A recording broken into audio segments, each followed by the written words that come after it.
There is perhaps one kind of spine or rückgrat in the kind of research that we do at ATTP, and it is very much developing with and in and through a research colloquium that I started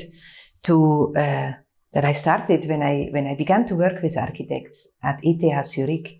This was in around 2011-12, where I was first confronted really with being invited to speak about the things I care for with all kinds of people, none of which shared my socialization. So this colloquium, I call it a colloquium, was very much concerned with finding a language in which no one is at home. So not a mother language, not a disciplinary language, not a jargon, and which would allow us all to talk to each other, basically, in a way that is not dominated, no, where philosophy wouldn't come and impose a meta stance to architects or philology or linguistics or sociology or any of these particular lenses. It was rather about incorporating disciplines through exercise, so ein Können ausbilden, so a way of talking that would lend itself for all of us to develop, to acquire and to incorporate a kind of it's not know-how, it's ein Können. No, there's not really an English word for that term. It has something to do with capacity and ability in its combination. A proficiency or a sophistication, we could say. So at the core of wanting to learn how to do this was a notion that I would today describe as one between treatise and method. What we have with treatise is something very formal. It's a way of handling things in an exterior way without really touching the substance of things, without interpreting that much, but handling it, knowing how to handle things. So on the one side, this is very much with protocols, with instructions, with templates, with a lot of the things that the digital brings. And then on the other hand, we have method. And method is something that can exteriorize an act of understanding, let's say. And through exteriorizing it, it can make it shareable, how an understanding has been achieved. So what we are looking for is to relate the two to each other. So to keep speaking of methods, but not methods that would be valid absolutely or in general, but methods that relate very much to the ability how to play an instrument which a treatise constitutes, no? Which treatises constitutes. The kind of reasoning that is triggered thereby, I would call it a literary reason. It's a literary reason in the sense that it's a reason which does not so much reside or belong to the intentions of an individual person or a canon itself, but it's a kind of a reason which is proper to the letters in the most general sense. So letters, as they used to refer to the letters in the Renaissance and also in Enlightenment. So the letters as being a kind of a generic term that would apply to characters, to codes, to numbers, to forms, to basically all the signifying practices, let's say. So there's an autonomy to letters, and this autonomy develops a reason with history, with the memory that it stores and in which it builds itself. And to aim at trying to teach outside of any particular field of discipline, according to literary reason, links reason with invention and with imagination. But the imagination is one that tries to learn something that one cannot do yet.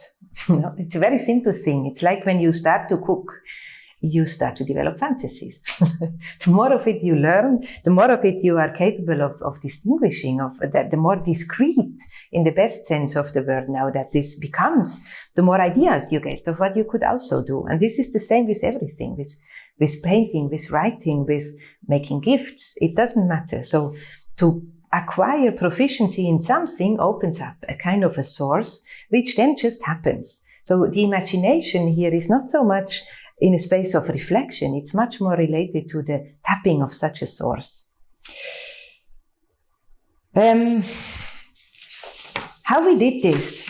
Put a strong emphasis on mathematics, on quantities, on code and on information, because this is the blind spot that kind of happened throughout the 20th century. That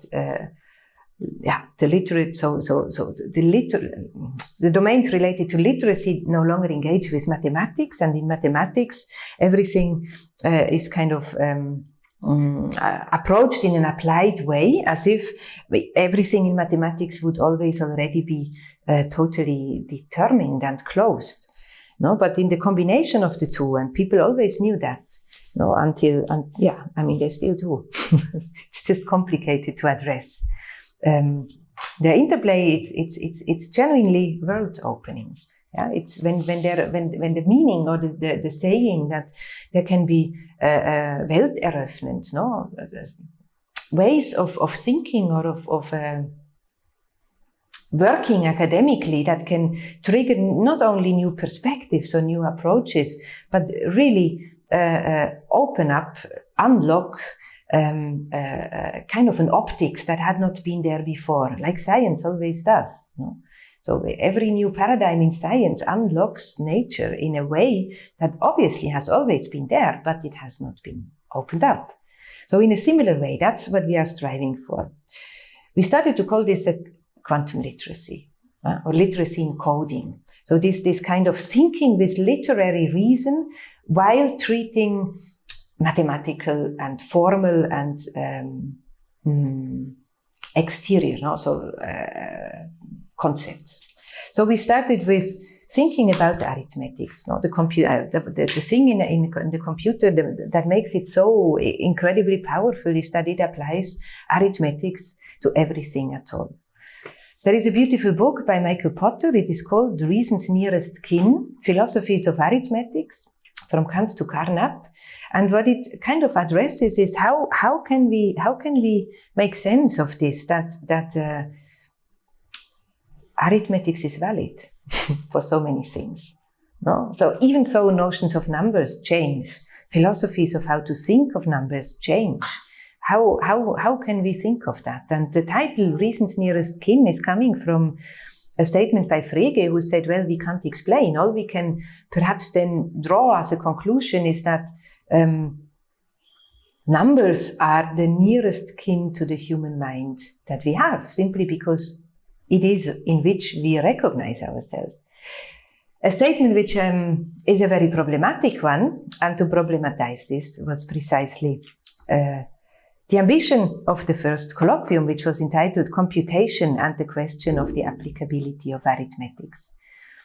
What we learned with this is that computation has a much older history, in a way, evidently, no? than the history of the development of what we today call computers. This became the topic of the next colloquium. It was called Computability Considered in the Light of the Master Argument. The master argument is a very specific argument which had been brought forward by Diodorus Cronus. It concerned a kind of a puzzling about the validity of statements about the future. No? And it is crafted in a way where there are three elements of an argument, and it is impossible to settle them, to bring them to a still stand, let's say, in one way that would appear to be the necessary one. So the master argument is a beautiful kind of a looking glass throughout all the centuries in how all the major philosophers have rendered their own solutions to the master argument, which is about, again, the validity of statements about the future. So this whole body of thinking is, of course, enormously insightful with regard to the role of prediction today and probabilities and chance and so on. What we did in relation, there is a book by Jules Bühlmann who draws this whole history. It's called Necessity and Contingency, the Master Argument. What we combined this reading with is core text in mathematics, so on the history of abstract algebra, then on the Noether theorems, so the formulas which articulate the laws of conservation in physics, and then a very particular approach to think about equations geometrically, which is through involution. the formal theory of differential equations in its applications to computer algebra. It sounds, of course, totally technical, and it also is, but there is a subtext if we read it in relation to a larger body of thinking, like the one of the master argument. We went on and started to look at quantum physics, quantum electrodynamics. The next colloquium was considering information in the light of the strange theory of light and matter, which is this book by Richard Feynman with the same title. Here again, we tried to literarily reason what is at stake in it by relating it to, on the one hand, to Shannon's mathematical theory of communication, then also Plato's Timaeus, a notion of the polynomial. How can we think of the polynomial, and what is its legacy with Boolean algebra, which are called the laws of thought. So, what kind of pictures arise from there? Every semester, every year, we went on from one topic to the other, always around quantum literacy, what we call quantum literacy. Other titles were computing symbols as literacy and abilities, so theory and applications now of Hiemslev's theory of glossimatic coding. So glossimatic comes from speaking, so coding that kind of works with speech, not so much with writing or logics. It was very, very interesting with regard to a notion of what we called pre-specific modeling.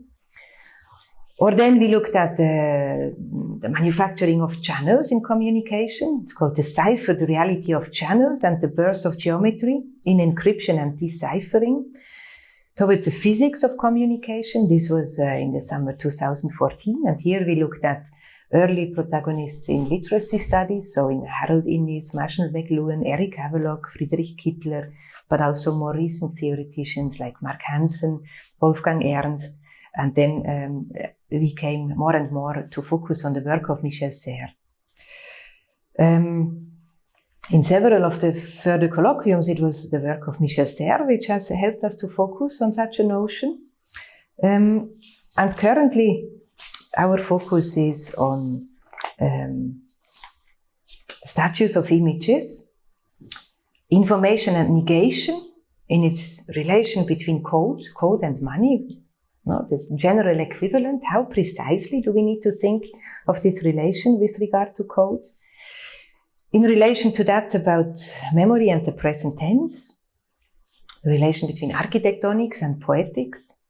Here we were reading Simone Weil, Giordano Bruno, Georg Steiner about comparatistics in language, and the current colloquium is in the committed to reconsider publicness, not as a sphere, not as a space, but as a place which is not territorial.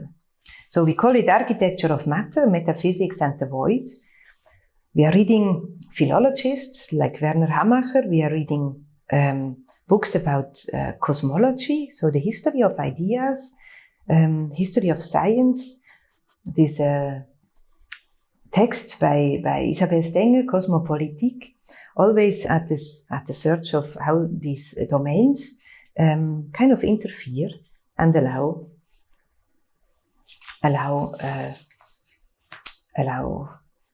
thinking.